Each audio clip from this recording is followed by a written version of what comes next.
She writes about Caribbean culture, race-related issues, music, pop culture, and travel for the New York Times, the Wall Street Journal, and Forbes. She also produces on-air pieces for NPR's All Things Considered. She wrote and produced documentaries, Black and Blue, Legends of the Hip Hop, and Rhyme and Punishment.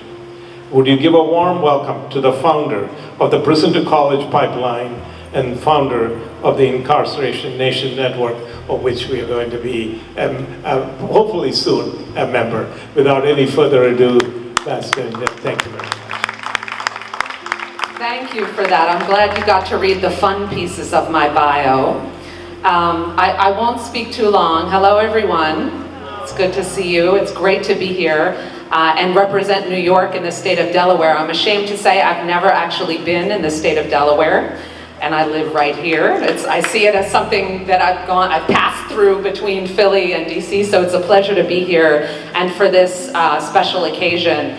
I feel right at home at anything called a Second Chances Farm. I haven't even seen the farm yet. I'm very excited to see it. But by virtue of it being called Second Chances Farm alone, I feel quite at home. As Ajit mentioned, I founded a program at John Jay College of Criminal Justice where I teach. It's called the Prison to College Pipeline Program. And it is a college program for those incarcerated that also guarantees them a place in university, within the City University of New York system when they come home. So it's both an education program on the inside and a reentry, reintegration program on the outside. And I founded that program 10 years ago.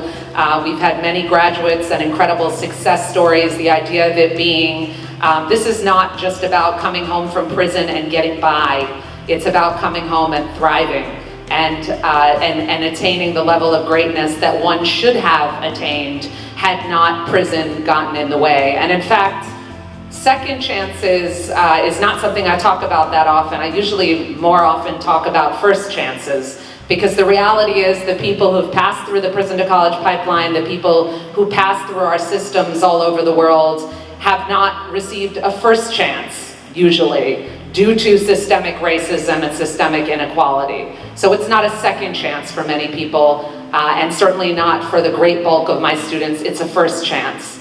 It's an incredible thing to watch education change people's lives, change people's entire conception of the way that they operate in the world, communicate with others.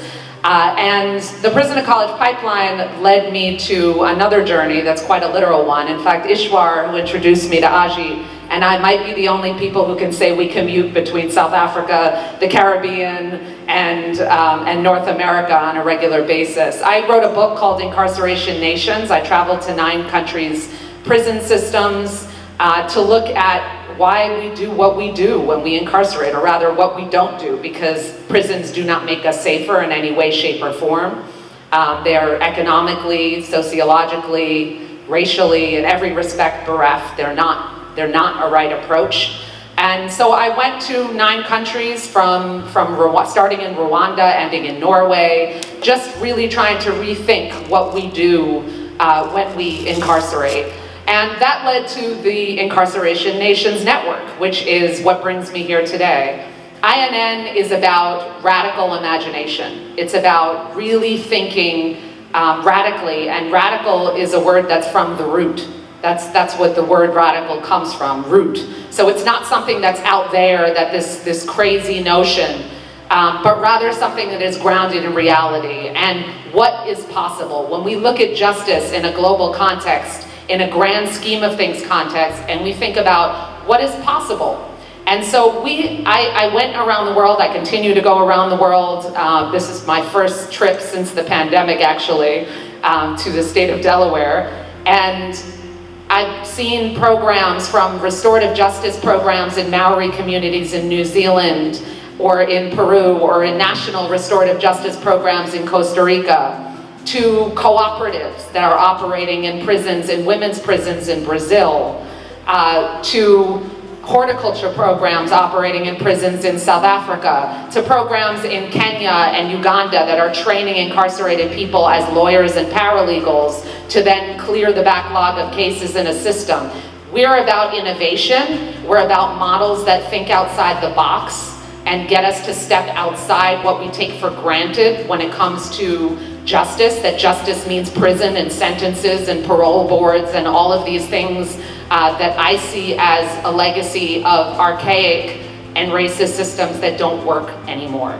And so how do we get past that? Well, if you go on our website, and I promise this isn't a promo for INN, but our website, incarcerationnationsnetwork.com, showcases what some of our partners are doing. We cheerlead for our partners. And we've been adding new partners even in the midst of the pandemic. One of them is Second Chances Farm, which I'm very excited to welcome and see in person. I try to visit as many of our partners in person as possible. And with my colleagues, so I bring our International Ambassador for Education with us, Devon Simmons from INN, also a Soros Justice Fellow and a graduate of the Prison to College Pipeline, among many other illustrious things. And we're excited to be here today to see this and to promote it not just in the nation, but in the world as a potential model that has lessons for the world to learn. My attitude is we cannot think within borders. We have to think transnationally. We have to think globally about innovation.